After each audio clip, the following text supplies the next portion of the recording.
Kung sobrang pagod ako ngayong araw dahil stage play ng mga estudyante ko, mas pagod naman tong kasama natin, si Jenny. Mag-comment naman kayo dito ng congratulations, Jenny!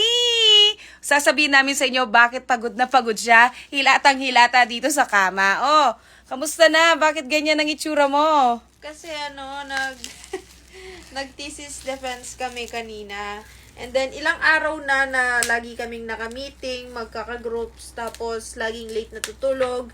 Minsan, mga alas 2, mga 2 p.m. na ako natutulog kasi syempre kailangan mag-review, ganyan, basa ng yung thesis namin, gano'n. Fourth year na po kasi siya. At after nito ng thesis nyo, mag-OJT na sila, yung tinatawag na OJT. Pero ang tanong natin, ako hindi ko pa natanong sa kanya to eh. Kamusta yung thesis defense?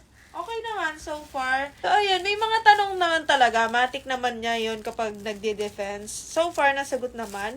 And then, halos suggestions, which is good. Hindi naman sila masyado talagang naggisa. Di ba, kadalasan gisa-gisa sa pagde-defense. So, ibig sabihin, hindi kayo nag-isa kasi nga, alam nyo yung yung pinaka-study nyo.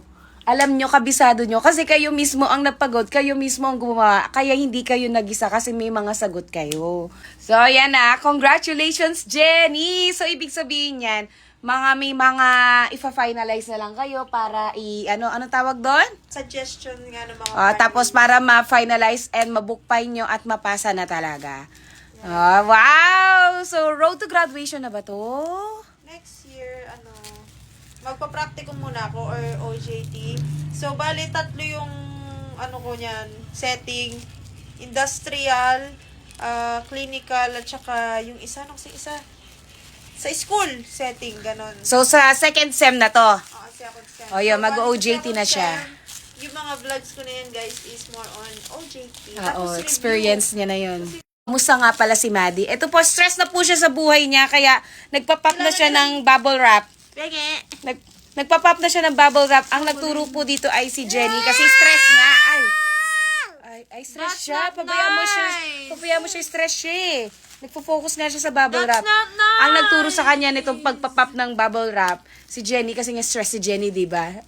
Sa nila paggawa ng thesis. So, nagpa-pop-pop. Ayan, natutunan ni Maddie. O, di ba? Ang galing. Mag-pop ka pa, dali. Iba yung laruan niya. Anong tawag dito? Bubble wrap. Bubble wrap ang laruan niya. Ayan congratulations, Jenny. Naalala ko nung ako, ganyan din. Basta pag ikaw mismo ang gumawa, hindi ka nagpagawa, hindi ka magigisa kasi alam mo yung kasulok-sulukan.